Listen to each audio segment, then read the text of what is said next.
So I just got done watching Sonic the Hedgehog 2, but before I talk about the sequel, I feel like it's only necessary that I talk about my feelings on its predecessor. To be honest, I didn't really like the first Sonic movie, and the issues with that movie were it was generic, it was bland, and it was just below average for me.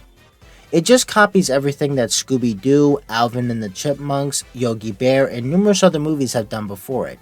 Take a recognizable character, make them CGI instead of 2D, and place them in our world. But it seemed like it didn't matter to die-hard Sonic fans out there because this movie was an instant hit at the box office. And because of this one smash hit, not only is there going to be a third Sonic movie, there's also going to be a spin-off series focusing on Knuckles, there's going to be another TV show called Sonic Prime, a video game called Sonic Frontiers is coming out this year, and hell, they're even thinking about making a Sonic cinematic universe.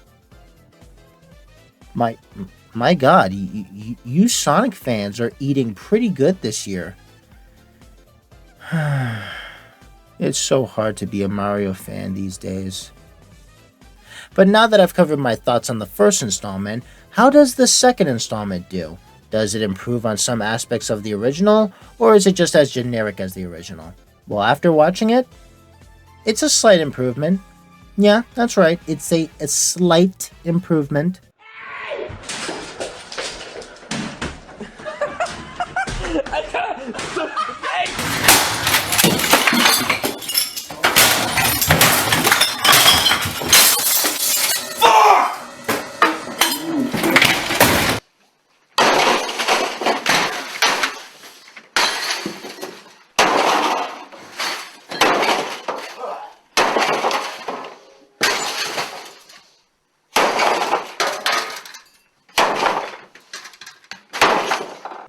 Oh, calm your titties down. Just be grateful I didn't call it a disappointment. And I don't want to hear any of you guys giving me shit for criticizing it, especially if you haven't even seen the movie yet. Save your bitching and moaning for next week, okay? Alright, now that we've gotten that out of the way, let's talk about Sonic the Hedgehog 2. Also, there's going to be some spoilers in this review, so you probably shouldn't watch it. Anyway, let's jump in.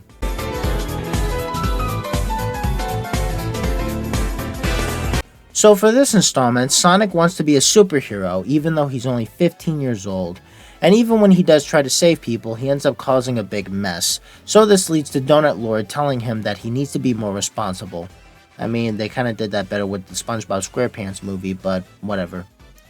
So Donut Lord and his wife end up leaving because they have to go to Maddie's sister's wedding.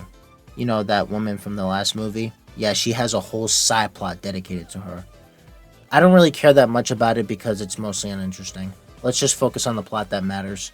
So as a result, this leaves Sonic all by his lonesome, and the second that happens, he gets jumped by Eggman and Knuckles. But luckily, Tails comes in to save him, who, by the way, is actually voiced by his original voice actor. That's pretty neat. Anyway, from here on out, the story turns into a glorified fetch quest story, with Sonic and Tails trying to find the Master Emerald before Eggman and Knuckles, because whoever gets their hand on that emerald will become unstoppably powerful. Okay, now that we've talked about the story, let's talk about the cons.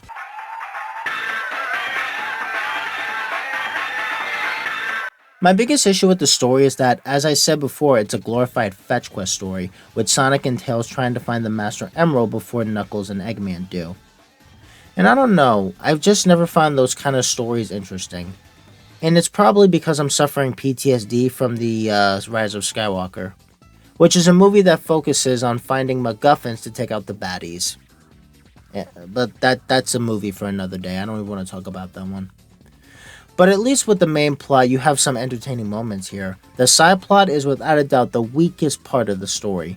Yeah, half of the movie is dedicated to this wedding plot that turns out to be fake because Gunn, yes you heard me right, set up this whole wedding just to get Sonic and Tails. And then you have this long, drawn-out scene where Maddie and her sister try to find the guys because Gunn kidnapped them. Like, seriously, it's long and drawn out. That's what she said! And that's not the only thing that's long and drawn out. There's also a pointless dance number with Sonic and Tails dancing to Uptown Funk You Up. Why? But what do I mean? It's an almost 2-hour movie. They gotta fill in that runtime. You also have this rather predictable moment in the movie where Eggman decides to turn on Knuckles, and for some reason, Knuckles thought they were friends, which I don't even. What? And with the story aside, it still carries some problems from the first movie into this one, like the humor, like they just reference pop culture just cuz. And of course, it wouldn't be a Sonic movie without doing the classic floss. Because hey, Sonic did it 2 times in the last movie, Eggman does it here. We gotta keep up that thing, you know? It's kind of our thing, it's the Sonic thing. It's the Sonic tradition. For no reason other than just, we gotta pander to the kids. And I think people won't really like this movie as much as the first one, because this one is heavily reliant on fan service. Like, you gotta be a die-hard Sonic fan in order to get what's going on. Like, you gotta understand things like Gun, the Master Emerald, Knuckles, Tails. Like, if you don't know that, you're gonna be pretty confused. At least with the first one, like, it had its own story. The only thing you need to know was Sonic, Eggman, and Green Hills. That's it. And the rings as well. With this one, there's like so much things from the games that they're tossing into this movie, so as a result, you really gotta be a diehard fan in order to understand what's going on here. Oh my god, what am I doing? I'm in a position where I'm defending the first movie. Like, why would I defend this generic piece of sh**?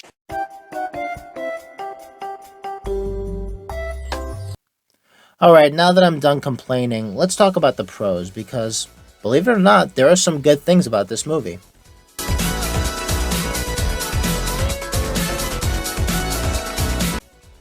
Okay, so even though I criticized this movie pretty harshly, there are some good things about it. For one, I think the visual department in this one is pretty good, mainly because of the different locations that the characters go through, whether it's the snowy mountains or the maze that the characters go through in order to find the Master Emerald. I say the visuals in this one are compliments to the chef, are way better than the last movie. I think the characters are pretty decent, for the most part. Sonic and Eggman pretty much stay the same. Same thing goes for Donut Lord and his wife.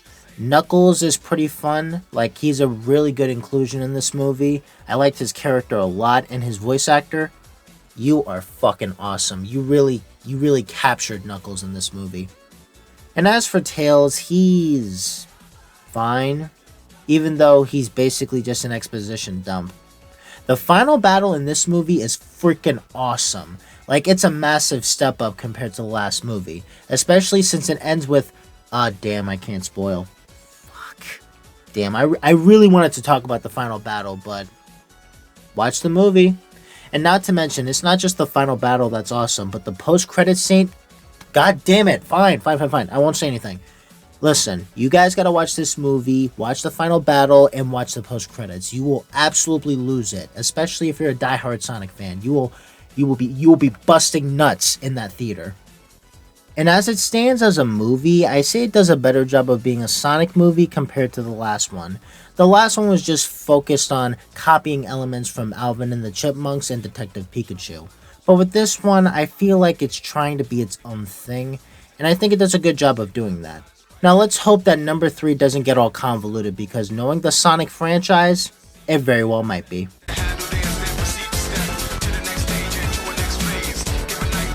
So yeah, Sonic the Hedgehog 2 is a slight improvement over its predecessor, because while it does do some things right, it still has a lot of things weighing it down.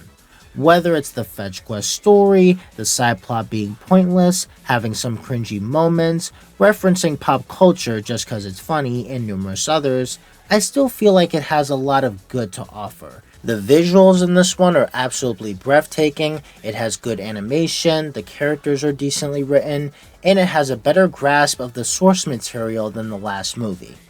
So overall, I think it's a strong 6.5 out of 10. Yeah, 6.5, it's good.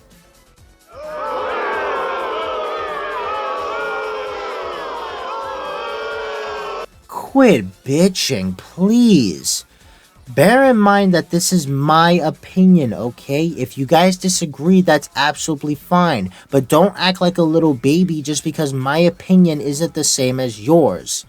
And even though I said that this is my opinion, I bet the Sonic fandom will dislike bomb the video purely because you talk negatively about this masterpiece that they haven't even seen yet. Anyway, if you guys want to see the movie, go ahead. You won't be disappointed because there's lots of good in this movie. There's lots of good and lots of bad. It's an equal balance, okay? Relax. Fuck. So yeah, I think this movie is middle of the road for me personally. The fans will love it. I know that much. The fans will love it. But as for me, again, middle of the road. So yeah, that is my overall thoughts on Sonic the Hedgehog 2. If you guys have seen the movie, tell me what you guys think. Do you think it's outstanding? Do you think it's god tier? Do you think it's mediocre? Do you think it's trash? Tell me in the comment section below, okay? And bear in mind, let's be respectful of each other's opinions. Don't rip out each other's throats, please. Just relax. Bear in mind that this is a movie, okay? Calm down. Alright, cool. And with that in mind, I will catch you guys later. Peace out.